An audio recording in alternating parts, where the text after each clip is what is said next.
You found a flight for $158. Not bad, but by the time you're done checking out, that fare has quietly climbed to $263. And the person sitting right next to you, they paid $412 for the exact same seat, on the exact same plane, on the exact same day. That's not a glitch. That's the system working exactly as designed. Airlines don't just set prices, they engineer them, and over the next few minutes, we're going to break down every single trick in their playbook, from invisible fare ladders that change by the second, to checkout traps designed to make you spend more than you planned, to loyalty programs that quietly shrink the value of every mile you earn. 8 tactics, all explained. Here's something most travelers don't know. Your economy seat doesn't have one price. It has dozens. Airlines divide every cabin into what they call fare buckets, each labeled with a single letter, Q, V, K, M, H, B, Y, roughly 20 to 26 of them per flight. Each bucket holds a small number of seats at a set price. When the cheapest bucket sells out, the system closes it and opens the next one up. The seat is physically identical. Same legroom, same overhead bin, same recycled air, but the price jumps, sometimes by hundreds of dollars, because you've moved up the invisible ladder. A tool like Expert Flyer can show you the raw bucket data in real time.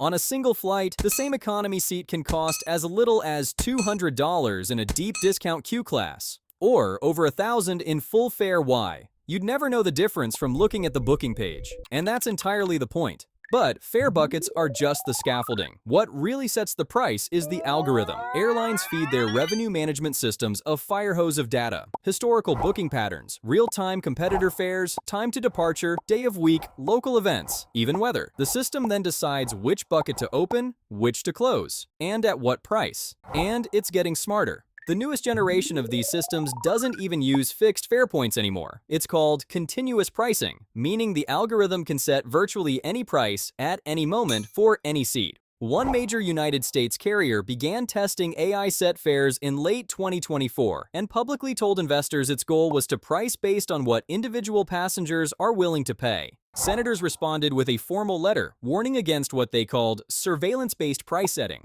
The airline denied using personal data and called its system a decision support tool, working with aggregated information. Whether that's the full story is still very much an open question. But the direction is clear. Airlines want to know your price ceiling and charge you as close to it as possible. Research suggests early adopters are seeing 6 to 10% more revenue per flight. Once upon a time, your ticket included everything: a checked bag, a seat assignment, a meal, the ability to change your flight. That era is over. Starting around 2006, airlines began systematically stripping out services that used to come standard and selling them back to you as extras.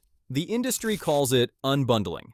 Consumers call it something else entirely. The numbers tell the story. In 2024, global airline ancillary revenue, meaning everything from bag fees to seat upgrades to priority boarding, reached $148.4 billion worldwide. That's a 26% jump over the year before. In the United States alone, passengers paid $7.27 billion just to check bags. And here's the twist. The average one-way fare in the United States actually fell from around $270 in 2015 to about $158 in 2024. Sounds great, right? Except the savings got clawed back through fees. The headline price shrank. The total cost, not so much. You see $89 on the search page. You click through, and then the drip begins. Taxes, carrier-imposed fees, seat selection, a bag, travel insurance that's pre-checked for you. By the time you reach the payment page, it's $189. This is called drip pricing, revealing costs incrementally during checkout instead of upfront. And it works because of something called the sunk cost bias. Every minute you spend filling in passenger details, choosing seats, entering your email, every step makes you less likely to abandon the purchase and start over somewhere else. A Senate investigation found that several major airlines intentionally withhold seat selection costs until after the customer has entered personal information. One airline executive told investigators that customers are, quote, more likely to complete their purchase once they've started entering data. The strategy is deliberate.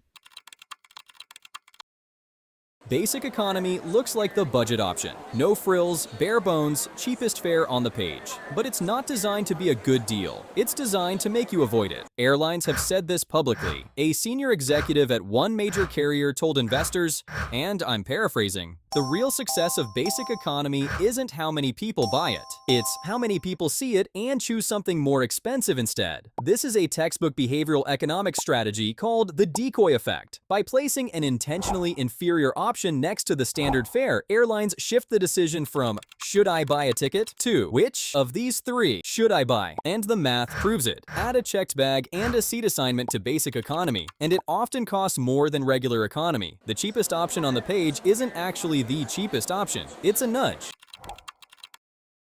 Only 2 seats left at this price. You've seen it. Your heart rate goes up. Your comparison shopping instincts shut down. You book. But here's what that message actually means. It's not saying the plane is almost full. It's saying there are 2 seats left in the current fare bucket, the pricing tier we talked about earlier. The plane might have 100 empty seats, but only 2 of them are still at the cheapest open price. The next person to search will simply see a higher fare. The urgency is technically accurate, but the implication that you're about to miss the flight entirely usually isn't. On top of that, many booking sites layer in countdown timers that reset if you refresh, and viewer count banners that may or may not reflect real traffic. Behavioral research shows that loss aversion, the fear of missing out, is roughly twice as powerful as the appeal of getting a deal. Airlines know this, and they use it. Frequent flyer miles feel like a reward, but they're increasingly a tool for keeping you locked in. Here's the mechanism. Airlines sell miles in bulk to credit card companies, Chase, Amex, Citi, at roughly 1.5 to 2 cents per mile. Those banks give the miles to you as card rewards, but when you go to redeem them, each mile is now worth only about 1 to 1.1 cents. The airline pockets the spread, and it gets worse. Major United States carriers have been eliminating fixed award charts and replacing them with dynamic pricing, meaning the number of miles needed for a flight now floats with the cash price. A route that used to cost 25,000 miles for a round trip might now cost 80,000, with no published chart to hold them accountable. One major carrier introduced dynamic award pricing in 2015. Others followed. Status thresholds keep climbing. And in 2024, the United States Department of Transportation launched a formal investigation into whether these devaluation practices are deceptive. Meanwhile, the switching cost is the real trap. If you've got 200,000 miles in one program, you're unlikely to fly a competitor, even when their fare is cheaper. That's the lock-in working exactly as intended. Here's a pricing paradox. Sometimes a flight from San Francisco to Las Vegas costs $380 non-stop, but a flight from San Francisco to Phoenix, connecting through Las Vegas, costs $210. Same first leg, cheaper ticket. So some travelers book the connection and simply walk out at the layover. It's called hidden city ticketing, or skip lagging, and airlines absolutely hate it. They've sued individual passengers, they've banned teenagers, and in 2024, a jury awarded one major United States airline $9.4 million against a website that helped people find these fares. Why do airlines fight it so hard? Because it exposes the price discrimination at the core of their business model. They charge a premium on non-stop routes where they have a monopoly and undercut competitors on connecting routes through their hubs. Hidden city ticketing threatens that entire structure. The risks for passengers are real though. Your return flight gets canceled, your bags go to the wrong city, and your loyalty account can be shut down. It's a loophole, but it's one that can bite back. None of these tactics work in isolation. They're a system, each one reinforcing the next. Fare buckets set the base. The algorithm optimizes it. Unbundling strips out value. Drip pricing hides the total. Basic economy nudges you upward. Urgency queues shut down your comparison instinct. Loyalty programs lock you in, and the whole machine runs 24/7 across every route. On every flight, the one thing you can do? Treat the advertised fare as the floor of what you'll actually pay, never the ceiling. Because now, at least, you know how the system works.